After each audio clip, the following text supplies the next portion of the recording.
C'est le décès qui aura le plus marqué l'année 2022. Après plus de 70 ans de règne, la reine Elisabeth II s'est éteinte le 8 septembre dans son château de Balmoral, entourée de sa famille. Pas question pour les Britanniques d'enterrer leur monarque avant d'honorer sa mémoire en grande pompe. Son cercueil a quitté l'Écosse le 11 septembre pour être exposé 3 jours plus tard au Westminster Hall à Londres, immense salle médiévale du palais de Westminster. Pendant 4 jours, 250 000 personnes ont défilé au sein de la partie la plus ancienne du siège du Parlement pour s'incliner une dernière fois devant la reine. Mais cette procession a créé des dégâts, d'après ce qu'ont indiqué ce 28 novembre nos confrères du Télégraphe, repris par le New York Post.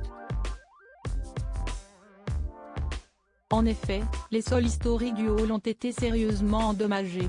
Suite au piétinement continu et à haute dose au sein de Westminster Hall pendant l'exposition en chapelle ardente, nous avons observé un délaminage des sols de Yorkstone, a confirmé ce lundi un porte-parole de la Chambre des Lords à nos confrères.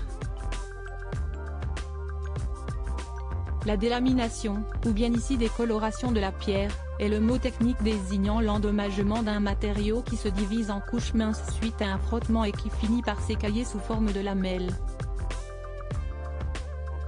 Le délaminage a exposé certaines zones de pierre nue qui se fondront avec les zones environnantes au fil du temps, a poursuivi le représentant. Et de conclure, rassurant, cela ne présente aucun risque structurel. Supérieur à hommage à Elisabeth II, William, Harry et Charles III unis dans la douleur le Westminster Hall, dernier lieu d'apparition des monarques. Les sols en pierre de Yorkstone, vieux de 180 ans, sont la plus ancienne partie du palais originel de Westminster, qui a été reconstruit après un incendie en 1834. La bâtisse date du XIe siècle et a été érigée sur ordre de Guillaume II. Utilisé depuis cette époque, le Westminster Hall a accueilli pour la première fois l'exposition d'un cercueil royal en 1910, lors du décès d'Édouard VII.